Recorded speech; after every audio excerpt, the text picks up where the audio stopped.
আচ্ছা, ভালো ওষুধ চিনবেন কিভাবে?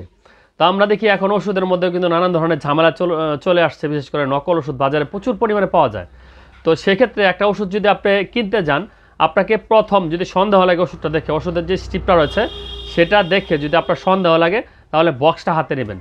বক্সটা নিয়ে সেই জায়গায় দেখবেন যে বক্সের যে ক্যাপাসিটি বা সেখানে ডার নাম্বার দেওয়া রয়েছে কিনা, ম্যানুফ্যাকচারিং লাইসেন্স দেওয়া রয়েছে কিনা, বা কোনো ধরনের কাটা ছেঁড়া রয়েছে কিনা, বিশেষ করে ব্লেড দিয়ে কিন্তু তারা কেটে ফেলে বা আপনার প্যান দিয়ে কেটে ফেলে, এই ধরনের যদি থাকে তাহলে সেই ওষুধটা না নেওয়ার জন্য নিরুৎসাহিত করতেছি।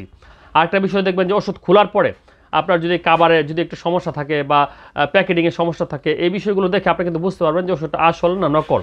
আর ভালো ব্র্যান্ডের ওষুধগুলো কিন্তু আপনার নকল বেশি হয়, খারাপ ব্র্যান্ডেরগুলো যেগুলো প্রচলিত কম সেগুলো কিন্তু আপনার নকল হয় না।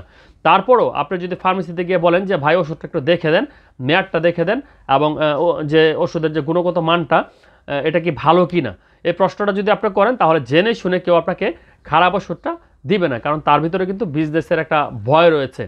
তো সেই জন্য আসলে খারাপ ওষুধ কোনটা বা ভালো ওষুধ কোনটা, এটা অনেক সময় খালি চোখে দেখে সেই দোকানদারও কিন্তু বুঝতে পারে না। কিন্তু দোকানদার কিন্তু ঠিকই জানে কোনটা 1 নম্বর ওষুধ, কোনটা 2 নম্বর ওষুধ। আপনাকে যতই বুঝাক, সে কিন্তু জেনে শুনে আপনাকে হয়তোবা ভেজাল ওষুধটা দিচ্ছে।